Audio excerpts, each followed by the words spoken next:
والصلاة والسلام على سيد الأولين والآخرين سيدنا ونبينا مولانا محمد وعلى آله وصحبه أجمعين، أما بعد. قال الله تبارك وتعالى في محكم تنزيله: أعوذ بالله من الشيطان الرجيم، بسم الله الرحمن الرحيم.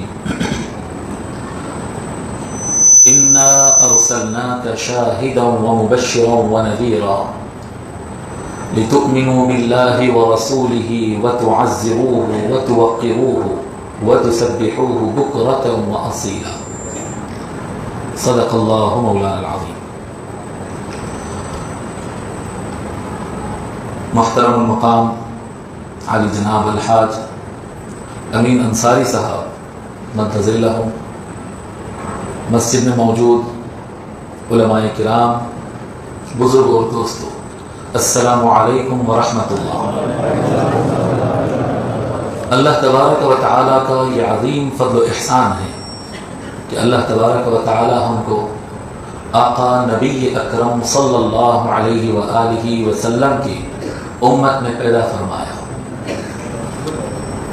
اسلام کی دولت نصیب فرمایا، اور ساتھ ساتھ آقا صلی اللہ علیہ وآلہ وسلم کا وفادار بننے کی توفیق عطا فرمایا. اللہ تبارک و تعالی یہ توفیق ہم پر قائم رکھے اور ہم کو سچا عاشق رسول بنائے. میرے لیے یہ مسرت کی بات ہے کہ آج میں آپ حضرات کے درمیان مسجد غریب نواز رحمۃ اللہ علیہ میں حاضر ہوں. مسجد و مدرسہ غریب نواز جو کہ ہمارے امین انصاری صاحب مدد ذلہ چلاتے ہیں، اور ان کا قائم کردہ ادارہ ہے، اپنے احباب کے ساتھ اس ادارے کو چلاتے ہیں. معلوم ہوا کہ یہاں پر مسجد کے علاوہ مدرسہ بھی ہے اور اسکول بھی ہے، اور اس کے علاوہ کافی ویلفیئر کا کام یہاں سے کیا جاتا ہے، فلاح و بہبود کا کام کیا جاتا ہے. اللہ تبارک و تعالیٰ ان خدمتوں کو قبول فرمائے اور خوب ترقی عطا فرمائے. ماہ ربیع الاول شریف کا یہ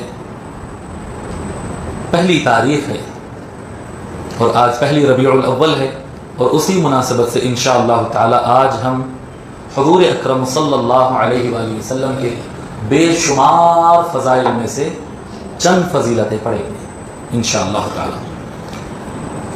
اللہ تبارک و تعالی قرآن کریم میں ارشاد فرماتا ہے، سورہ احزاب کی آیت نمبر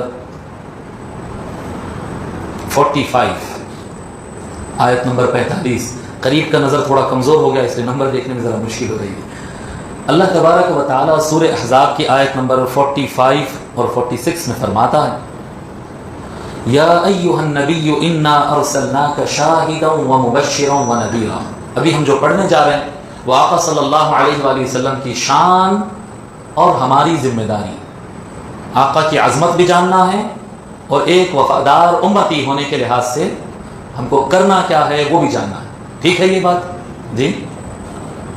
پیوستہ روز کل سے پہلے ہم فیضان اہل بیت پروگرام کیے تھے، ہمارے انصاری صاحب کیے تھے، امین انصاری صاحب. اس میں بھی یہی بات کیے تھے کہ اہل بیت کی عظمت کیا ہے اور اہل بیت کے لیے ہم کو کرنا کیا ہے. برابر ہے یہ بات؟ یاد ہے نا؟ انشاءاللہ تعالی آج ہم بات کریں گے عظمت سید الکائنات. سارے انبیاء اور رسولوں کے ایمان کی عظمت کے چند پہلو بیان کریں گے. اس کے بعد عظمت بیان کرنے کے بعد اللہ تعالی ہم سے کیا مطالبہ کرتا ہے. جی، مصلیان مسجد غریب نواز سے کیا مطالبہ ہے، کلکتہ کے رہنے والوں سے اللہ کا کیا حکم ہے کہ یہ میرے محبوب کی شان ہے، اے میرے بندو تم کو یہ کرنا ہے، وہ کیا کرنا ہے آج ہم قرآن سے بتائیں گے انشاءاللہ تعالی. جو حضرات کو ریفرنس چاہیے ان کے لیے میں ریفرنس دے دیا، اور آگے بھی جو بات کہوں گا تو اس کا ریفرنس دے دوں گا انشاءاللہ تعالی. تو سورہ احزاب میں اللہ تعالیٰ فرماتا ہے اپنے محبوب کی شان بیان کرتے ہوئے، تھوڑا سا گلے کی کمزوری ہے، سنبھال لینا، جتنا ہو سکا عرض کروں گا. کافی تھکان کی وجہ سے اور استعمال کی وجہ سے گلا بیٹھ گیا. اللہ تعالیٰ فرماتا ہے یا ایھا النبی انا ارسلناک. اللہ فرماتا ہے اے نبی، اے نبی. اب نبی کا معنی تو ہم جانتے ہیں کہ نبی کہتے ہی غیب کی خبر بتانے والے کو. نبی نبا ان سے بنتا یہ لفظ ہے، نبا خبر کو کہتے ہیں. جو چیز آپ کے سامنے ہے اس کے لیے آپ کو کسی کے کچھ بولنے کی ضرورت نہیں ہے. یہ دیوار ہے, یہ دیوار آپ کو نظر آ رہی ہے, یہ آپ ہاتھ سے چھو سکتے ہیں. آپ کے اطراف میں انسان ہیں, ان کی آوازیں آپ سن سکتے ہیں, دیکھ سکتے ہیں, ان کو چھو سکتے ہیں. تو اس بات کو سمجھانے کے لیے کوئی دلیل کی ضرورت نہیں ہوتی ہے, کوئی خبر دینے والے کی ضرورت نہیں ہے. یہ دیوار ہے, مومن بھی مانے گا, کافر بھی مانے گا, اس کے لیے دلیل کی ضرورت نہیں ہے. لیکن اس مسجد میں دیوار اور انسانوں کے علاوہ اللہ کے فرشتے بھی موجود ہیں. اب فرشتے نہ دکھائی دیتے ہیں, نہ سنائی دیتے ہیں, نہ چھو سکتے ہیں, نہ چکھ سکتے ہیں, نہ سونگ سکتے ہیں. جی سائنس میں پڑھے نا اسکول میں, 5 سینس ہوتے ہیں, دیکھنا, سننا, سونگنا, چکھنا اور چھونا. یہ 5 ذریعے ہیں علم آنے کے. نالج انسان کے دماغ میں یہ 5 راستوں سے آتے ہیں. یہ 5 چیزوں سے ہم فرشتے کو نہیں جان سکتے. اگر یہاں پر فرشتہ ہے, ہم کو کیا پتا, فرشتہ ہوگا بھی, فرشتہ نہیں ہوگا بھی, ہم کو کیا پتا. مگر اللہ کے رسول صلی اللہ علیہ وآلہ وسلم اللہ کے بھیجنے سے تشریف لائے, اور تشریف لا کر فرمائے ہر انسان کے دائیں کندھے پر ایک فرشتہ اور بائیں کندھے پر ایک فرشتہ ہوتا ہے. ذرا اسے دیکھو, قریبی ہے نا, کوئی دور کی بات تو نہیں. ذرا دیکھو دکھتا کیا ہے, نہیں دکھ رہا. اتنا قریب ہے تو کچھ آواز آ رہی کیا, اس کی کان یہیں تو ہے لگا ہوا. تو آپ کہیں گے کہ حضرت نہ آواز آتا, نا پیدا ہوئے جب سے دیکھ رہے. یہ نہیں دکھ سکتا ہے. کیا ہے, فرشتہ ہمارے لیے غیب ہے. اچھا غیب ہے تو غیب کی بات تو معلوم ہی نہیں ہو سکتی ہے, پھر تیرے کو کیسا معلوم ہوا کہ فرشتہ ہے؟ فرمایا یہ غیب رسول اللہ نے بتایا ہے. کلیئر ہو گئی بات. لوگ کہتے ہیں کہ رسول اللہ کو غیب کا علم نہیں ہے. ارے بابا, جتنی غیب کے باتیں تجھے معلوم ہے, قیامت آنے والی ہے, کس نے بتایا, کہاں سے پتا چلا؟ اللہ کے سابق میں اللہ کے کئی رسول اور نبی آ کر گئے, تجھے کہاں سے پتا؟ سمجھ میں آ رہی بات؟ مرنے کے بعد قبر میں سوال ہوگا, کس نے دیکھا؟ کھود کر دیکھ لو, ہزاروں قبریں, کوئی ایک قبر کے اندر سے نہ آواز آتی ہے, نہ کچھ دکھائی دیتا ہے. تو پھر تیرا خدا, تیرا رب کون ہے؟ بتا تیرا دین کیا ہے, بتا تیرا رسول کون ہے, کس کو مانتا تھا؟ یہ 3 جو سوال ہونا ہے, یہ سوال کی اطلاع کس نے دیا؟ تو سب کہتے ہیں کہ نہیں بابا, نہیں بابا, یہ مسئلہ اس طرح سے ہے کہ یہ سارے معاملات غیب کی ہیں, اور غیب کی ہر وہ بات جو ہم کو معلوم ہوئی وہ غیب کی خبر دینے والے مصطفیٰ نے بتایا صلی اللہ علیہ وآلہ وسلم. اور اگر جو دنیا میں نظر آتا ہے بس وہی بتانا تھا تو اللہ کو کوئی نبی بھیجنے کی ضرورت ہی نہیں تھی. کہ درخت سامنے نظر آتا ہے, وہ مسلم بھی مانتا ہے, کافر بھی مانتا ہے, اس کے لیے کوئی نبی کے آنے کی ضرورت نہیں. انبیاء کی ضرورت اسی لیے ہوتی ہے تاکہ وہ غیب کی خبریں عطا کرے.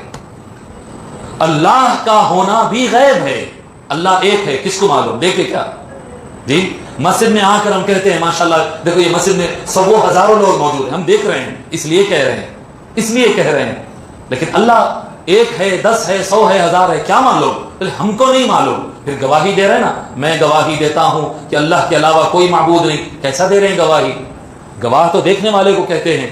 کہتے ہیں ایمان اسی کو کہتے ہیں کہ آپ کو جس بات پہ دیکھنے سے بھروسہ ہوتا ہے, اپنی آنکھوں سے زیادہ بھروسہ جب رسول اللہ پہ ہو جائے اسی کو ایمان کہتے ہیں. سمجھ میں آ رہی بات؟ اپنی آنکھوں سے زیادہ, آنکھ سے دیکھتے ہیں تو وٹنس بنتے, گواہی دیتے, اپنے آنکھوں سے زیادہ بھروسہ. اگر کسی کو اپنے آنکھوں پہ بھروسہ حضور سے زیادہ ہے, سرکار سے زیادہ آنکھوں پر بھروسہ ہے, تو وہ ابھی برابر مومن نہیں بنا. مومن بنتا ہے کہ اپنے آنکھ, اپنے کان, اپنے دل, اپنے دماغ سے زیادہ بھروسہ آقا رسول اللہ پہ ہو جائے. اللہ نے فرمایا الذین یؤمنون بالغیب, کامل ایمان والے وہی ہے جو غیب پر ایمان لائے. پتہ کہاں سے چلے گا؟ مصطفیٰ بتا دے گا صلی اللہ علیہ وسلم. تو یہ معنی ہے نبی کا, نبی غیب کی خبر دینے والے. اللہ تبارک و تعالیٰ فرماتا ہے یا ایھا النبی, اے نبی, انا ارسلناک, بے شک ہم نے آپ کو بھیجا ہے. یہ یاد رکھو کہ اللہ تبارک و تعالیٰ کی ذات تو ایک ہے, اور ایک کے لیے عربی زبان میں انی ارسلت آنا چاہیے تھا, ایسا کہنا چاہیے تھا, میں نے بھیجا. برابر ہے؟ ایک کے لیے مثال کے طور پر میں اگر آیا تو میں کہوں گا میں آیا, لیکن میں اور بلال دونوں آئے تو کیا کہیں گے؟ میں, بلال اور ابیر انصاری آئے تو کیا کہیں گے؟ میں آیا کہوں گا, کیا بولیں گے؟ ہم آئے. بولیے کیا بولیں گے؟ تو ایک کے لیے کہیں گے میں آیا, اور زیادہ کے لیے کہیں گے ہم آئے. اللہ تبارک و تعالیٰ کی کتنی تعداد ہے؟ کتنے ہیں اللہ؟ بولیے نا. ایک. ذرا آواز سے بولیے, اس میں کبھی بھی شک نہیں کرنا, قوت سے بولنا.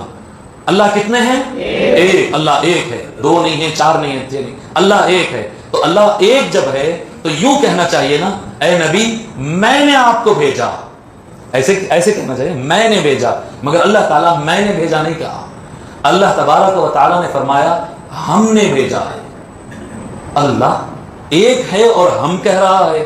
تو اللہ تبارک و تعالی جب کبھی کسی چیز کی عظمت بتانا چاہتا ہے, جب کسی کی شان بتانا چاہتا ہے, کسی کو بلند بتانا چاہتا ہے, تو اللہ تبارک و تعالی اپنی ذات کی طرف اشارہ کرتے ہوئے میں نے بھیجا کہنے کی بجائے اپنی ذات اور صفات ساروں کی طرف رجوع کرتے ہوئے ہم نے بھیجا کہتا ہے کہ اللہ نے بھیجا. کون بھیجا؟ جو رحمان ہے وہ رحمان نے بھیجا, رحیم ہے وہ رحیم نے بھیجا. ارے اگر کوئی میرے محبوب کی شان میں گستاخی کرے تو یاد رکھ لے بھیجنے والا قہار ہے, قہار نے بھیجا, جبار نے بھیجا, عزیز نے بھیجا. جب وہ رحمت کرنا چاہے تو رحیم نے بھیجا, رؤوف نے بھیجا. اللہ اپنی ساری صفتوں کی طرف رجوع کرتا ہے کہ جو رحمان ہے, جو رحیم ہے, جو قہار ہے, جو تواب ہے, جو کریم ہے, جو رؤوف ہے, یہ ساری صفات اللہ اپنی ساری تجلیوں کے ساتھ اپنی محبوب کو بھیجا ہے. تو صفت کی رجوع, ضمیر کی رجوع کا مرجع جو ہوتا ہے وہ اللہ کی ذات اور صفات. کیوں؟ بھیجنے والا تو ایک ہی ہے اللہ, لیکن اپنے صفات کی طرف کیوں کہہ رہا ہے کہ جی رحمان اور رحیم نے بھیجا ہے؟ اس طرح سے کیوں کہہ رہا ہے؟ تاکہ لوگ کو پتا چلے کہ جس کو بھیجا جا رہا ہے وہ معمولی نہیں, وہ غیر معمولی ہے. بھیجے جانے والے کی اہمیت. اللہ تبارک و تعالی جگہ جگہ جب کبھی مصطفیٰ کی بات آئی تو فرماتا ہے کہ ہم نے بھیجا, اور جب کبھی قرآن کی بات آتی ہے تو کہتے ہیں ہم نے نازل کیا. یہ شان ہی مصطفیٰ اور قرآن کی. جی قرآن سے بڑھ کر کوئی کتاب نہیں اور مصطفیٰ سے بڑھ کر کوئی ذات نہیں. سمجھنا آ رہی بات؟ جیسے سارے کتابوں میں سب سے اوپر قرآن ہے, ویسے ساری مخلوقات میں سب سے اوپر رسول اللہ. اس لیے اللہ تبارک و تعالی انا ارسلناک کہا, یا ایھا النبی انا ارسلنا. اچھا بھیجا ہے تو کیسے بھیجا ہے؟ اللہ تبارک و تعالی فرماتا یا ایھا النبی انا ارسلناک شاہدا, اے محبوب, اے نبی, ہم نے آپ کو بھیجا ہے شاہد بنا کر. شاہدا ومبشرا ونذیرا وداعیا الی اللہ باذنہ وسراجا منیرا. 5 صفتیں. چلو الحمدللہ پنجتن والا نمبر آ گیا جی. 5 صفتیں اللہ تبارک و تعالیٰ ایک ساتھ بیان کیا. اپنے محبوب کی 5 شان بیان کیا. کیا ہے پہلی شان؟ اللہ تبارک و تعالیٰ فرماتا ہے یا ایھا النبی انا ارسلناک شاہدا, جی شاہد بنا کر بھیجا. اشہد ان لا الہ الا اللہ. اشہد کا مطلب کیا ہے؟ جی میں گواہی دیتا ہوں, وٹنس برابر ہے. اشہد ان لا الہ الا اللہ, یہ معنی تو معلوم ہے نا, پکا معلوم ہے, معلوم ہے. میں گواہی دیتا ہوں اللہ الہ الا اللہ, کہ نہیں ہے کوئی معبود سوائے اللہ کے, کہ نہیں ہے کوئی پروردگار سوائے اللہ کے, برابر. تو اشہد کہتے ہیں گواہی دینا کہ میں دیکھا. سمجھنا رہی بات؟ تو شاہد کا مطلب کیا ہوتا ہے؟ شاہد کا مطلب ہوتا ہے دیکھنے والا. جی سجدہ کہتے ہیں نا, سجدہ. ساجد کیا مطلب ہے اس کا؟ سجدہ کرنے والا. سمجھ میں آ رہا؟ سجدے سے ساجد ہے, اور رکوع سے کیا ہے؟ راکع, رکوع کرنے والا. صبر کرتے نا, صبر کرو گے, ٹالرنس, صبر کرو. صبر کرنے والے کو کیا کہتے ہیں؟ صابر.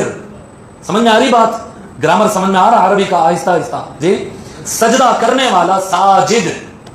شہود کہتے ہیں عربی زبان میں دیکھنے کو شہود. تو سجدہ کرنے والا ساجد, رکوع کرنے والا راکع, صبر کرنے والا صابر. جی اسی طرح سے شہود کرنے والا, مشاہدہ کرنے والا شاہد. اللہ تبارک و تعالیٰ فرمایا کہ اے محبوب, ہم آپ کو, اے نبی, ہم نے آپ کو دیکھنے والا بنا کر بھیجا ہے. اب کمبخت انسان شیطان کی وسوسے میں آ جاتا ہے. جو کمبخت انسان ہوتا ہے وہ شیطان کے وسوسے میں آ جاتا ہے, اس کو غلط فہمی ہو جاتی ہے. وہ جب کہتے ہیں نا کہ اللہ کے نبی جو ہوتے ہیں وہ بھی بشر ہوتے ہیں, جب بشر ہوتے ہیں تو وہ فوراً اپنے آپ سے کمپیئر کرنے لگ جاتا کہ ارے ہو بھائی میں بھی بشر ہوں. اگر میں مسجد میں بیٹھ جاؤں, دیکھو اپن سب مسجد میں بیٹھے ہوئے, مسجد کے اندر کا نظر آ رہا, دیوار کے پیچھے کا دکھ رہا کیا؟ نہیں دکھ رہا. نیچرل بات ہے, بشر کو دیوار کے پیچھے کا نظر نہیں آتا. میرے کو آپ لوگ نظر آ رہے ہیں مگر محراب نظر نہیں آ رہی, کیونکہ بشر کو سامنے کا نظر آتا ہے اور آنکھوں کے پیچھے کا نظر نہیں آتا ہے. آپ لوگ کو میں نظر آ رہا ہوں, پیچھے کیا ہو رہا ہے نظر نہیں آ رہا. تو بالکل ایسے ہی چلو. تو اس کا مطلب یہ ہے, یہ شیطان کا بھٹکاوا کیا کہتا ہے, ہاں بھائی بشر کو پیچھے کا نظر نہیں آتا, بشر کو پردہ اور دیوار کے پیچھے کا نظر نہیں آتا, بشر کو دور کی بات نظر نہیں آتی. قریب بھی رہا تو بشر کو انسان کے دل اور دماغ میں کیا چل رہا نظر نہیں آتا ہے. معاذ اللہ ثم معاذ اللہ, کم وقت انسان شیطان کے بھٹکاوے میں آ جاتا ہے اور کہتا ہے کہ کیونکہ بشر کو نظر نہیں آتا, اور اللہ کے رسول بھی کیونکہ بشر ہے تو وہ بھی بشر ہونے کی وجہ سے سرکار کو پیٹ پیچھے نہیں معلوم, سرکار کو دیوار کے پیچھے کا نہیں معلوم, سرکار کو دور کی بات نہیں معلوم, سرکار کو فیوچر نہیں معلوم, سرکار کو پاسٹ نہیں معلوم, پچھلا زمانہ بھی نہیں معلوم, آنے والا زمانہ بھی نہیں معلوم. انا للہ و انا الیہ راجعون. شیطان دھوکہ دے دیا, انسان دھوکہ کھا گیا. حقیقت کیا ہے؟ حقیقت یہ ہے کہ اللہ تبارک و تعالی جس کو پیدا کیا ہر انسان کو, تو فرمایا اے انسان ہم نے تجھے پیدا کیا, تجھے کان اور آنکھ عطا کی. وجعل لکم السمع والابصار, اللہ تعالیٰ سننے کی طاقت اور دیکھنے کی طاقت دیا, یہ فرمایا. لیکن تم میں سے ہر کوئی دیکھے گا اس کی گارنٹی اللہ نہیں دیا. جو انسان پیدا ہوگا اس کے آنکھ اور کان ہوں گے, یہ بیان کیا. کتنا دیکھے گا کتنا نہیں دیکھے گا, دیکھے گا کہ نہیں دیکھے گا, نہیں بیان کیا. لیکن جب مصطفیٰ کو بھیجا تو یہ نہیں فرمایا کہ ہم اپنے نبی کو کان اور آنکھ دیے, بلکہ اللہ تبارک و تعالیٰ فرمایا ہم نے انہیں دیکھنے والا بنایا. اور ایک جگہ سورہ بنی اسرائیل میں فرمایا انہ هو السمیع البصیر, ہم نے محبوب کو بھیجا ہے, بے شک میرا محبوب سب کچھ دیکھنے والا ہے اور سب کچھ سننے والا ہے. یہ گارنٹی کسی اور کے لیے نہیں. انہ هو السمیع البصیر. یا ایھا النبی انا ارسلناک شاہدا, مصطفیٰ کا دیکھنا, مصطفیٰ کا دیکھنا. ایک مرتبہ ایسا ہوا کہ آقا صلی اللہ علیہ وآلہ وسلم نماز پڑھ رہے ہیں. اب صحابہ کرام میں کچھ تو وہ تھے جو بالکل اللہ سے ان کا دل لگا ہوا ہوتا, نماز خشوع و خضوع کے ساتھ پڑھتے, اور کچھ لوگ ایسے تھے جو ابھی نئے نئے مسلمان ہوئے تھے, ان کی ٹریننگ نہیں ہوئی تھی, ابھی تربیت نہیں ہوئی تھی, ابھی ان کا ایمان کمال کو نہیں پہنچا. جب سرکار نماز پڑھا رہے تھے تو وہ پھر نماز میں ایک دوسرے کو دیکھ رہے ہیں, ایک دوسرے سے باتیں کر رہے ہیں, نماز کے بیچ میں ایک دوسرے کو دیکھ رہے ہیں, ایک دوسرے سے باتیں کر رہے ہیں, ادھر ادھر کا سوچ رہے ہیں. ان کا کیا خیال ہے کہ سرکار تو نہیں دیکھ رہے نا, سرکار تو نماز پڑھا رہے ہیں مصلی پر, سرکار کو کیا پتا ہم کیا کر رہے ہیں. تو نماز میں گڑبڑ ہو رہی ہے. صحاح میں موجود ہے, حدیث شریف میں, صحیح احادیث میں موجود ہے. تو بعض ان میں سے بعض جو کمزور تھے, جن کی ابھی ٹریننگ ہونا تھا, بعد میں ہو گئی ہوگی, تو وہ نماز میں گڑبڑ کر رہے تھے, مطلب آوازیں نہیں کر رہے تھے, خاموش خاموش. ان کو یہ اندازہ ہے کہ سرکار اس طرف چہرہ ہے, سرکار کو کہاں پتا چلے گا کہ پیٹھ کے پیچھے انسان کو نظر نہیں آتا. صحیح حدیث شریف میں آتا جب آقا صلی اللہ علیہ وآلہ وسلم نماز مکمل فرمائے, سلام پھیرے تو پلٹے, جی پلٹے تو فرماتے ہیں آقا صلی اللہ علیہ وآلہ وسلم تم کیا سمجھتے ہو, تم کیا سمجھتے ہو کہ تم نماز میں ہلچل کرو گے مجھے پتا نہیں چلے گا, پتا نہیں چلے گا. آقا صلی اللہ علیہ وآلہ وسلم فرماتے اللہ کی قسم جس طرح میں آگے دیکھتا ہوں اسی طرح میں پیچھے بھی دیکھتا ہوں. پھر آگے صلی اللہ علیہ وآلہ وسلم فرماتے فواللہ لا يخفى علی خشوعکم ولا رکوعکم. فرماتے آقا صلی اللہ علیہ وسلم اللہ کی قسم نماز میں تمہارا اٹھنا بیٹھنا رکوع سجدے ظاہر نماز بھی مجھے نظر آتی ہے, اور نماز کے درمیان تمہارے دل میں کیا چل رہا ہے وہ بھی مجھے نظر آتا ہے. اللہ اسکنوا فی الصلاۃ, جی فرماتے نماز ادب سے پڑھو, نماز کے آداب کے ساتھ پڑھو, مجھے سب نظر آتا ہے, پیٹھ پیچھے بھی نظر آتا ہے اور دلوں کے اندر کا بھی نظر آتا ہے. سمجھ رہے بات؟ چلو آپ ارے یہ تو بڑی بات ہے, یہ تو معجزہ ہے سرکار کا. سرکار کا معجزہ ہے کہ مسجد کے اندر آگے پیچھے اوپر نیچے ظاہر میں باطن میں جو ہو رہا سرکار کو معلوم ہے. ہاں قریب کی ہر چیز سرکار کو نظر آ جاتی. ابا ابھی بھی شیطان نہیں چھوڑا, جی پیچھے نظر آ گیا کہنے کے باوجود ابھی یہ سوچ رہا ہے کہ ہاں قریب تھے بلکہ نظر آ گیا, دور کا تو نہیں دکھاؤں گا نا. جی مسجد کے اندر کت نظر آیا نا. اب لو سنو اور ایک حدیث شریف, صحیح حدیث ہے یہ بھی. آقا صلی اللہ علیہ وآلہ وسلم ایک مرتبہ, یہ سورج گرہن ہوتا نا, سورج کالا ہو جاتا, دیکھیے سورج گرہن ہوتا, سورج گرہن ہوا سرکار کے زمانے میں. آقا صلی اللہ علیہ وآلہ وسلم میدان کی طرف نکلے, سارے صحابہ پیچھے پیچھے گئے, نماز کسوف ہوئی, کسوف الشمس, خسوف الشمس بھی کہتے ہیں, کسوف الشمس بھی کہتے ہیں. نماز پڑھے آقا صلی اللہ علیہ وآلہ وسلم، نماز بڑی لمبی نماز پڑھے، لمبی نماز پڑھے سرکار. تو نماز کے درمیان سرکار کیا کیے، ایک پیر آگے بڑھائے اور ایسے ہاتھ اوپر اٹھائے. نماز کے اندر نماز پڑھ رہے ہیں، کھڑے ہیں نماز میں، سارے صحابہ پیچھے ٹھہرے ہیں. اور یہ بھی یاد رکھو کہ نماز میں ادھر ادھر دیکھنے سے نماز ٹوٹ جاتی ہے. اگر کوئی نماز میں پلٹ جائے نا تو نماز ٹوٹ جاتی ہے. مگر صحابہ کرام نماز کے اندر کثرت سے پلٹ پلٹ کر آقا رسول اللہ کو دیکھتے تھے کیونکہ قبلے کی طرف سے پلٹے تو نماز ٹوٹتی ہے، لیکن قبلے کی طرف سے قبلوں کا قبلے کی طرف اگر پلٹے تو نماز نہیں ٹوٹتی ہے. کعبے کی طرف سے پلٹ جاؤ تو نماز ٹوٹ جائے گی، لیکن جو کعبوں کا کعبہ ہو، آپ کہیں گے حضرت آپ کہاں سے کہتے ہیں کہ کعبوں کا کعبہ ہے؟ کعبے کا بھی کعبہ ہے، آپ کہاں سے کہیں گے؟ مکہ مکرمہ جب فتح ہوا نا، جب مکہ فتح ہوا تو آقا صلی اللہ علیہ وآلہ وسلم حضرت بلال کو اذان دینے کا حکم دیے. حضرت بلال ابن رباح سرکار کے مؤذن صاحب رضی اللہ عنہ، حضرت بلال اذان دینے کے لیے آگے بڑھے. پوچھے یا رسول اللہ کہاں ٹھہر کر اذان دینا ہے؟ مسجد نبوی میں تو دیوار کے اوپر کھڑے ہو کر اذان دیتے تھے، اونچی جگہ پر. اب کعبے میں کہاں؟ کعبہ تو کعبہ تھا، آج کے ویسے مسجد نہیں تھی نا اطراف میں، کعبہ تھا بیچ میں، اطراف میں طواف کرنے کی جگہ تھی، اس کے بعد مارکیٹ تھی، کوئی دیوار ہی نہیں وہاں پر. یا رسول اللہ کہاں ٹھہر کر اذان دوں؟ سرکار فرمائے کعبے کے اوپر چڑھ کر کعبے کی چھت پہ ٹھہر کر اذان دو. اللہ، دیکھو غلام مصطفیٰ کا کیا مقام ہے، سرکار کے غلام نا. حضرت بلال رضی اللہ تعالیٰ سرکار کے حکم سے چڑھ گئے. بھئی یہاں ٹھہر کے آپ کعبے کی طرف منہ کر کے اذان دیتے، اب کعبے کی چھت پہ ٹھہر گئے تو کہاں منہ کرنا؟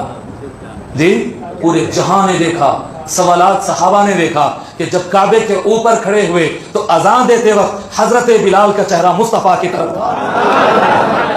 سمجھ میں آ رہی بات؟ تو یہ کعبوں کا کعبہ ہے، یہ کعبوں کا کعبہ ہے کہ کعبے کی کعبہ کی طرف پلٹ جائے تو نماز ٹوٹتی نہیں، نماز کمال کو پہنچ جاتی ہے.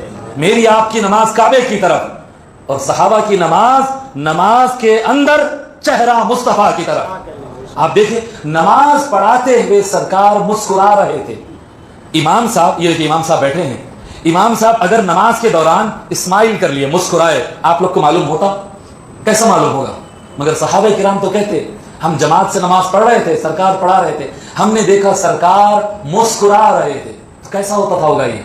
جی نیچرل بات ہے نا. ایسا تو نہیں ہے کہ صحابہ کرام کو بھی آگے پیچھے ہر طرف کا نظر آ جاتا تھا، ایسا تو کوئی حدیث میں نہیں ہے نا، ایسا تو کہیں پر بھی لکھا نہیں ہے.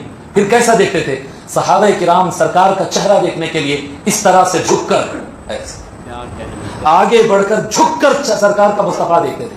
اور کہیں پر پلٹ جاؤ نماز ٹوٹتی تھی، وہ سامنے بڑھ بڑھ کر مصطفیٰ کا چہرہ دیکھتے تھے. اور سرکار کبھی نہیں کہا کہ نماز میں کیوں ہل رہے ہو، جی کچھ اور حرکت کرو تو سرکار ڈانٹتے ہیں، لیکن سرکار کا چہرہ دیکھنے کے لیے پلٹتے.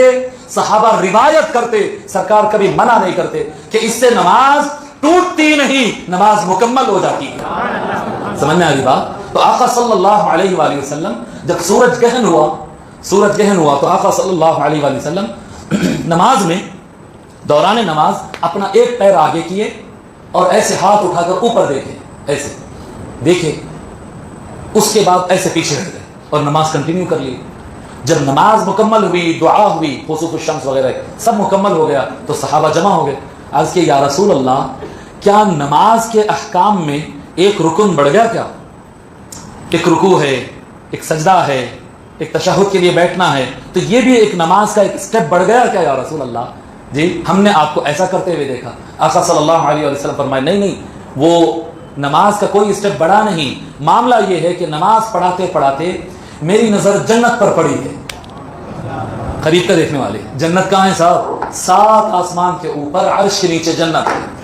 نماز میں سرکار جنت میں دیکھ رہے ہیں اور فرما رہے آقا صلی اللہ، قریب ہے کیا جنت؟ قریب ہے، 7 آسمان کے اوپر جنت ہے. سرکار فرمائے مجھے جنت نظر آئی اور جنت میں ایک انگور کا خوشہ، یہاں کیا کہتے ہیں؟ خوشہ کہتے ہیں جی گچھا کہتے ہیں، ہاں انگور کا گچھا، یہاں پر گچھا کہتے ہیں. انگور کا گچھا جنت کے اندر نظر آیا تو خیال ہوا کہ اس کو میں توڑ کر تمہارے لیے لے لوں تمہارے لیے.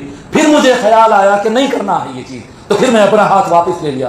اللہ کی قسم اگر میں ہاتھ بڑھا کر وہ جنت میں سے انگور کا گچھا توڑ کر تمہارے لیے لا کر دے دیتا، تم قیامت تک کھاتے رہتے، وہ انگور کبھی ختم نہیں ہوتا. لوگ سمجھ رہے ہیں کہ آقا کو دور کا نظر نہیں آتا. آقا صلی اللہ علیہ وآلہ وسلم کو نہ صرف دور کا نظر آتا ہے بلکہ چاہے سرکار تو دور کی چیز اپنے ہاتھ سے توڑ کر دے دے تمہارے ہاتھ میں. سمجھ میں آ رہی بات؟ دیکھنے والا اللہ فرما رہا ہے کہ اے محبوب ہم نے آپ کو شاہد دیکھنے والا بنا کر بھیجا ہے. اسی لیے تو ہم کہتے ہیں کہ اے نبی آپ پر سلام ہو. جی جو بدعقیدہ ہو وہ کہتا ہے مصطفیٰ کو تو سنائی بھی نہیں دے رہا ہے. ارے سرکار تو مدینے میں ہے, ان کو کہاں نظر آ رہا ہے کہ تو یہ جو ہے میٹھا تالاب میں بیٹھ کر مسجد غریب نماز میں سلام بھیج رہا ہے؟ ان کو کہاں نہ تیری آواز پہنچتی ہے نہ مصطفیٰ تجھے دیکھ سکتے. ارے ایمان کے اور دل کے اندھے اللہ نے ان کو فرما رہا ہے کہ ہم نے آنکھ دیا ہے دیکھنے والی, اور تو کہہ رہا ہے کہ نہیں دیکھ سکتے. کس کی مانے؟ تیری مانے یا اللہ کی مانے؟ سارے مفسرین نے کہا ہے کہ اللہ تبارک و تعالی نے نبی اکرم صلی اللہ علیہ وآلہ وسلم کو شاہد بنایا. اس کا معنی یہ ہے کہ وہ اپنی ساری امتوں پر مصطفیٰ گواہ ہے.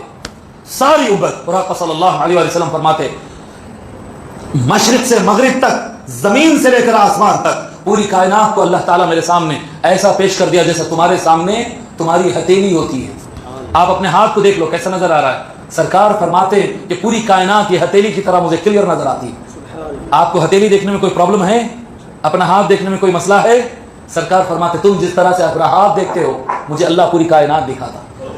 تو جب سلام پڑھو تو یقین سے پڑھو کہ سرکار تم کو دیکھ رہے ہیں, تم کو سن رہے. انا ارسلناک شاہدا ومبشرا, اور اے محبوب ہم نے آپ کو خوشخبریاں دینے والا بنا کر بھیجا. خوشخبریاں دیتے آقا صلی اللہ علیہ وسلم, جنت کی خوشخبریاں, ایمان کی خوشخبریاں, دنیا میں کامیابی کی خوشخبری, آخرت کی کامیابی کی خوشخبری. وَنَذِيرًا, اللہ نے تم کو ڈرانے والا بنا کر بھیجا ہے. جہنم کے عذاب سے ڈراتے, گمراہی سے ڈراتے, آخرت کے عذاب سے بھی ڈراتے, قبر کے عذاب سے بھی ڈراتے. اللہ کو ناراض کریں گے تو دنیا میں بھی ناکام اور ذلیل ہو جائیں گے, اس بات سے ڈرانے والے بنا کر. وَدَاعِيًا إِلَى اللَّهِ, محبوب اللہ کی طرف بلانے والے, بِإِذْنِ, اللہ کے اجازت سے, اللہ کے حکم سے وہ اللہ کی طرف بلانے والے. وَسِرَاجًا مُنِيرًا, اور روشنی پھیلانے والے آقا بن کر ہے. جی روشنی دو طرح سے پھیلتی ہے. روشنی دو طرح سے پھیلتی ہے, ایک سورج کا طریقہ ہے, ایک چاند کا طریقہ ہے. اچھا, سورج کے طریقے میں اور چاند کے طریقے میں فرق کیا ہے؟ فرق یہ ہے کہ جیسے یہ بلب ہے, اس کی اپنی روشنی ہے, اور سامنے آپ ایک آئینہ رکھ دو, آئینے کہتے ہیں نا, مرر, آئینہ, ایک آئینہ رکھ دو, تو دونوں میں فرق کیا رہتا؟ آپ کہیں گے دونوں میں مولوی صاحب فرق یہ رہتا کہ بلب کی روشنی اس کی اپنی روشنی ہے, آئینے کی روشنی اس کی اپنی نہیں ہے. سمجھ میں آ رہی بات؟ آئینے کی روشنی اس کی اپنی نہیں ہوتی ہے. اگر بلب سے آئینے پر روشنی پڑے گی تو آئینہ دوسروں کو روشنی دے گا, اور اگر بلب نہ ہوگا تو آئینہ روشنی نہیں دے سکتا. سورج کی روشنی اس کی اپنی ذاتی روشنی ہوتی ہے, اللہ نے اس کے اندر روشنی رکھا ہے. اور چاند کیا کرتا ہے؟ جب سورج کی روشنی چاند پہ پڑتی ہے تو چاند ریفلیکٹ کرتا ہے, پلٹ کر وہ چمکتا ہے. سمجھ میں آ رہی بات؟ تو اللہ تبارک و تعالیٰ نے قرآن کریم میں مصطفیٰ کے نور کو چاند کی روشنی نہیں کہا, چاند کی روشنی نہیں فرمایا کہ کسی اور سے لے کر دیتا ہو, کہ مصطفیٰ میں میرا محبوب کسی سے نہیں لیتا, اس کے پاس جو روشنی ہے وہ صرف میری عطا کر دے. اللہ کی دی ہوئی روشنی ہے, میرا محبوب پوری کائنات میں صرف روشنی دینے والا بن کر آیا ہے, وہ لیتا کسی سے نہیں. آپ اگر میں یہاں پر بیٹھ کر قرآن کی آیت کی تفسیر آپ کو کر رہا ہوں تو قرآن کی تفسیر میں کسی سے پڑھا ہوں, اور وہ بھی کسی سے پڑھے. سمجھ میں آ رہی نا بات؟ شیخ الاسلام علامہ طاہر القادری صاحب کی کتاب میں پڑھ کر آپ کو بول رہا ہوں, شیخ الاسلام اپنی استاد کی کتاب پڑھ کر بول رہے ہیں, برابر ہے جی. چین ہے, ہر کوئی کسی نہ کسی سے لیتا ہے, ہر انسان, ہر بشر اپنے باپ سے لیتا ہے, استاد سے لیتا ہے, مرشد سے لیتا ہے. لیکن آقا صلی اللہ علیہ وآلہ وسلم نہ اپنے والد سے لیے ہے, نہ آقا صلی اللہ علیہ وآلہ وسلم کا کوئی مرشد اور کوئی استاد تھا. آقا صلی اللہ علیہ وآلہ وسلم کا کل علم الہی ہے, اللہ سے ملا ہوا علم ہے, وہی سے. تو فرمایا وسراجا منیرا, مصطفیٰ بذات خود روشنی عطا کرنے والے. اچھا ٹھیک ہے, یہ شان مصطفیٰ ہے, تو ہم کیا کریں؟ اب ہم کیا کریں سمجھنے کے لیے ہم چلے جاتے ہیں 26واں پارہ نمبر 26, اور اس میں ہے سورہ فتح. سورہ فتح, فتح بولیے, ہاں سورۃ الفتح. اللہ تبارک و تعالیٰ دہراتا اور فرماتا ہے انا ارسل, آیت نمبر میں پڑھ رہا ہوں, آیت نمبر 8, ہاں آیت نمبر 8 اور 9. کیا فرما رہا ہے اللہ تبارک و تعالیٰ؟ انا ارسلناک شاہدا ومبشرا ونذیرا. پھر دوہرایا, ابھی تھوڑی دیر پہلے پڑھے نا سورہ احزاب میں, وہی آیت پہ لٹ کے رکھی, اے محبوب ہم بے شک آپ کو دیکھنے والا بنا کر بھیجے, خوشخبریاں دینے والا بنا کر بھیجے, اللہ کی ناراضگی سے ڈرانے والا بنا کر بھیجے. کیوں بھیجے اے ایمان والو؟ اب تم سنو کیوں بھیجے. لتؤمنوا باللہ ورسولہ, اے ایمان والو تاکہ تم اللہ اس کے رسول پر بھروسہ کرو, ایمان رکھو. تمہارا محبوب کو ہم نے بھیجا تاکہ تمہارا ایمان اللہ رسول پر ہو. سمجھنا آ رہی بات کہ مصطفیٰ اگر درمیان میں نہیں تو اللہ پر ایمان ہوگا ہی نہیں. آپ بتائیں, کوئی کہے گا کہ ہاں اب سرکار کی ضرورت نہیں ہے. نہیں, سرکار کی ضرورت نہیں, ہم ڈائریکٹ اللہ کو مانتے, ڈائریکٹ اللہ کو مانتے. ہو سکتا ہے ایسا؟ جی ہو سکتا ہے. کیا کیوں نہیں ہو سکتا بھائی؟ ہم تو اللہ کے بندے ہیں نا, ہم اللہ کے بندے, اللہ کی عبادت کرتے. یہی بولتے نا وہابی لوگ, یہی بات بولتے ہیں نا کہ ہم اللہ کے بندے, اللہ کی عبادت کریں گے, سرکار کی کیا ضرورت ہم کو, او بتا دیے ہو گیا. نہیں نہیں, اللہ تبارک و تعالی قرآن کریم میں اپنی توحید آپ سے ڈائریکٹ اعلان کا حکم نہیں فرمایا. جی اللہ تبارک و تعالی کیا فرمایا؟ قل هو اللہ احد, اے محبوب آپ کہو اللہ ایک ہے. امت سے نہیں کہا ایھا المؤمنون قولوا هو اللہ احد, اے سارے ایمان والو تم کہو اللہ ایک ہے. اللہ قرآن میں ایسا نہیں فرمایا. کیسا فرمایا؟ اے محبوب آپ کہیے کہ اللہ ایک ہے, کیونکہ اللہ کو سوائے رسول اللہ کے کسی اور نے دیکھا ہی نہیں ہے. آپ اور ہم اگر کہیں گے, ہم کہیں گے اللہ ایک ہے, بالکل صحیح ہے. کیسا کہہ رہے ہیں؟ مصطفیٰ نے بتایا ایسا کہہ رہے ہیں, برابر ہے یہ. اور اگر کوئی کہے نہیں ہم کو مصطفیٰ کی ضرورت نہیں ہے, اللہ ایک ہے, اب بتا تیرے کو کہاں سے معلوم ہوا؟ اللہ ایک ہے تجھے کس نے بتایا ہے؟ کیا تو اللہ سے ملا ہے؟ کیا تو اللہ کو دیکھا ہے؟ کیا اللہ تیرے کو آ کر کہا ہے؟ تو کہے گا نہیں مجھے نہیں پتا, تو جھوٹ کہہ رہا ہے, تو جھوٹ کہہ رہا ہے. تو تیرا یہ کہنا کہ اللہ ایک ہے اسی وقت صحیح ہوگا جب تو کہے گا اللہ ایک ہے, ایسا میرے بھروسہ مند محمد نے بتایا صلی اللہ علیہ وآلہ وسلم, ہمارے آقا نے بتایا ہے, تبھی تیری بات صحیح ہوگی. لتؤمنوا باللہ ورسولہ, اے محبوب ہم نے آپ کو بھیجا ہے تاکہ اے ایمان والو تم اللہ رسول پر ایمان لاؤ. اللہ پر ایمان لانا کافی نہیں, اللہ خود فرما رہا ہے اللہ پر اور رسول پر ایمان لاؤ. پھر آگے فرماتا ہے ورسولی لتؤمنوا باللہ ورسولہ, اور ایمان لا لیے ہو گیا نا کام, اللہ پر ایمان لا لیے کام ختم. اللہ فرماتا نہیں کام ختم نہیں, پھر کیا کرنا ہے؟ اللہ کے رسول کو تو نے بھیجا, ہم ایمان لا لیے ہو گیا کام؟ نہیں ہوا. پھر کیا کرنا ہے؟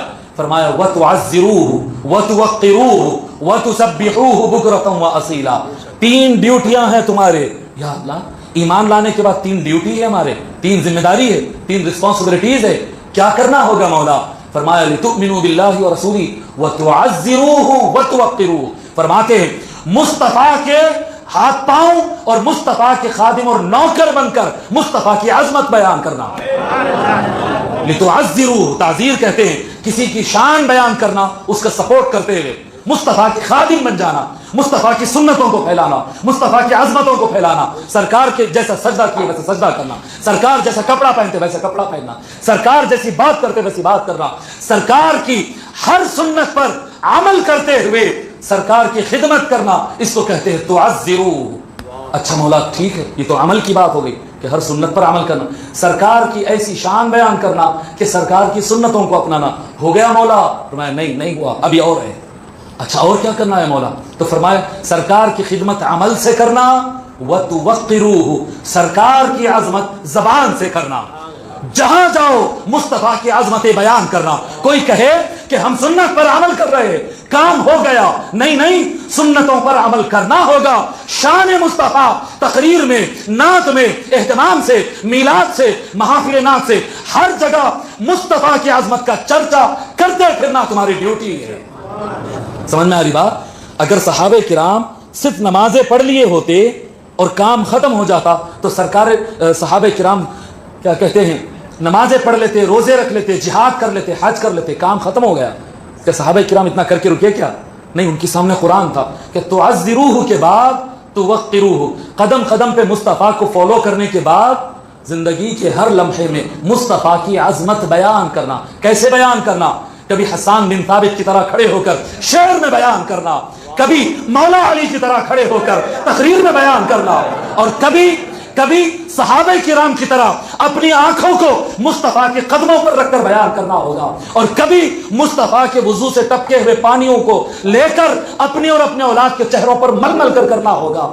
آقا اپنے بال مبارک کٹوا رہے ہو، حلق فرما رہے ہو، تو طواف کر کر کر ایک ایک بال مبارک کو اٹھا کر آنکھوں سے چوم کر اوپر اٹھا کر رکھنا ہوگا۔ جی صرف عمل کرنا نہیں، فرمایا عظمت مصطفیٰ، مصطفیٰ کی اتباع کر کے، اور عظمت مصطفیٰ، مصطفیٰ کی شان اور ادب بیان کر کے تم کو کرنا ہوگا۔ لتؤمنوا باللہ، ایمان لانا، وتعزروه، مصطفیٰ کی خدمت عمل کے ذریعے، سنتوں پر عمل کے ذریعے، وتوقروه، اور مصطفیٰ کی عظمت، احترام، ادب، شان اور عظمت بیان کر کے۔ مولا مکمل ہو گیا؟ فرمایا ابھی ایک باقی ہے، ابھی ایک باقی ہے۔ یا اللہ اور کیا کرنا ہوگا؟ فرمایا خالی شان، دیکھو اب میرے کو بلائے نا ہمارے امین انصاری صاحب، مجھے یہاں پر بلائے، اب آپ جب پوچھو امین انصاری صاحب بولتے ہیں حبیب صاحب بہت اچھے آدمی ہیں، بہت اچھے آدمی ہیں، بہت اچھے آدمی ہیں، انہوں بولتے ہیں مہمان ہے نا بھائی، مہمان کی تو عزت کرنا ہوگا۔ میں اچھا ہوں نہیں، میں اچھا نہیں ہوں، مگر انہوں میزبان ہے تو انہوں میری قدر کرتے، میری تعریف کرتے۔ تو آپ حضور کی تعریف کرتے اور مہمان کی بھی تعریف کرتے، سنداوا ہو گیا تو سنداوے کی بھی تعریف کرتے، داماد کی بھی تعریف کرتے، تو کیا ساری تعریفیں برابر ہو گئی؟ نہیں نہیں، یہ تعریفوں میں وہ تعریف میں فرق ہے، اللہ فرق ڈال دیا۔ فرمایا کیسا؟ ایسا، فرمایا جب آپ کسی کی تعریف کرتے ہیں تو ساتھ ساتھ آپ کو معلوم رہتا ہے کہ ان کے اندر بہت اچھائیوں کے ساتھ تھوڑے بہت کمزوریاں بھی ہے یا نہیں ہے؟ کوئی انسان ایسا ہے کیا کہ جو اچھا ہے لیکن اس میں کوئی کمزوری نہیں ہے؟ ایسا ہو سکتا کیا؟ بولے نہیں، ہر انسان کے اندر کچھ اچھا رہتا، کچھ برا رہتا۔ فرمایا نہیں، میرے محبوب کی تعریف ایسی والی نہیں، میرے محبوب کی خوب تعریف کرنا، وَتُسَبِّحُوهُ بُكْرَةً وَأَصِيلًا۔ اگر کوئی گستاخ، کوئی بدتمیز مصطفیٰ کی ذات میں کوئی کمی دیکھنا چاہتا ہے، معاذ اللہ کوئی نقص نکالنے کی کوشش کرتا ہے، کوئی سمجھتا ہے کہ مصطفیٰ کو یہ نہیں آتا، وہ نہیں معلوم، یہاں پر نہیں تھا، یہاں پر معاذ اللہ غلطی ہو سکتی ہے، وَتُسَبِّحُوهُ بُكْرَةً وَأَصِيلًا۔ عظمت مصطفیٰ اور شان مصطفیٰ کی صبح شام دفاع کرتے رہنا یہ میری امت پر فرض ہے، یہ ڈیوٹی اللہ کی طرف سے۔ اے محبوب، ہم نے آپ کو بھیجا تاکہ ایمان والے صبح و شام علم مصطفیٰ کا دفاع کرو، جمال مصطفیٰ کا دفاع کرو، کمال مصطفیٰ کا دفاع کرو، آقا کی زلف کا دفاع کرو، آقا کے قدم کا دفاع کرو، آقا کے فرمان کا دفاع کرو، کہ کوئی ویسٹرن ورلڈ سے، امریکہ سے یا ڈنمارک سے یا ہندوستان سے یا عربستان سے کوئی گستاخ شان مصطفیٰ میں کمی بتائے، جی کمی رہتی تو نہیں، وہ جھوٹی کمی بتائے اور تم خاموش بیٹھ گئے تو تم نے حق رسالت ادا نہیں کیا، تم پورے مومن نہیں ہوئے۔ پورا مومن، کامل مومن وہی ہوتا ہے جو مصطفیٰ کے خلاف سنے تو دفاع کے لیے سینہ لے کر آگے آ جائے۔ سمجھ میں آگئی بات؟ سینہ لے کر آ جائے۔ یہ آیت بعد میں نازل ہوئی۔ میں اکثر کہتا ہوں کیا شان ہے اہل بیت کی، اہل بیت کی کیا شان ہے۔ یہ آیتیں ساری پورے ایمان والوں کو سکھانے بعد میں نازل ہوئی، اور یہ سارے کام قرآن مکمل نازل ہونے سے پہلے حضرت ابو طالب کیا کرتے تھے۔ سمجھ رہے؟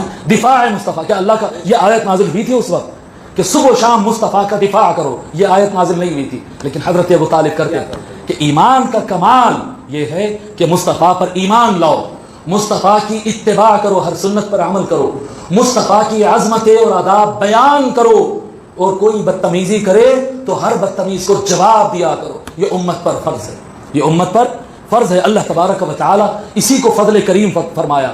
آمد مصطفیٰ کو سورہ احزاب میں اللہ تبارک و تعالی فرمایا وَدَاعِيًا إِلَى اللَّهِ بِإِذْنِهِ وَسِرَاجًا مُنِيرًا وَبَشِّرِ الْمُؤْمِنِينَ بِأَنَّ لَهُم مِّنَ اللَّهِ فَضْلًا كَبِيرًا۔ اور جو ایسا ایمان رکھتے ہیں، کیسا ایمان ابھی ہم بیان کریں نا، یہ جو ڈیوٹی ادا کرنے والے مومن ہے، جب ایسا ایمان رہتا ہے تو ایمان والوں کو خوشخبری دے دو، اللہ ان پر بہت کرم کرنے والا، بہت کرم کرنے والا۔ یہ کر لو، آقا صلی اللہ علیہ وآلہ وسلم سے اپنی وابستگی کو مضبوط کر لو۔ تو میرے محترم بزرگوں اور دوستو، اب ربیع الاول شروع ہو چکا ہے۔ ویسے یہ ہماری ڈیوٹی سارے سال کے لیے، لیکن ربیع الاول کا مہینہ آ گیا، سب مل کر جمع ہو، انڈیویجل گھروں کے اندر میلاد کی محفل کرو، نعتوں کی محفل کرو، بچوں کو سرکار کی عظمت سکھاؤ، نعتیں پڑھو، درود و سلام کثرت سے نبی اور آل نبی پر پڑھا کرو، اور ساتھ ساتھ اجتماعی طور پر، جی انفرادی انڈیویجل بھی کرو، اجتماعی طور پر بھی۔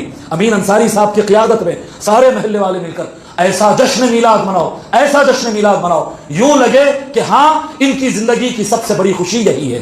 اور حقیقت میں ایمان والوں کے لیے آمد مصطفیٰ سے بڑھ کر کوئی خوشی نہیں ہو سکتی۔ اللہ تبارک و تعالی ہمارے ایمانوں کو قوت عطا فرمائے، اللہ تبارک و تعالی ہم کو سرکار کی سنتوں پر عمل کرنے کی توفیق عطا فرمائے، اللہ تبارک و تعالی ہم کو سرکار کی عظمتیں بیان کرنے کی توفیق عطا فرمائے، اور اللہ تبارک و تعالی ہم کو سرکار کے دفاع کرنے والا ادنا خادم اور غلام بنا دے۔ وما علینا الا البلاغ۔ السلام علیکم ورحمۃ اللہ۔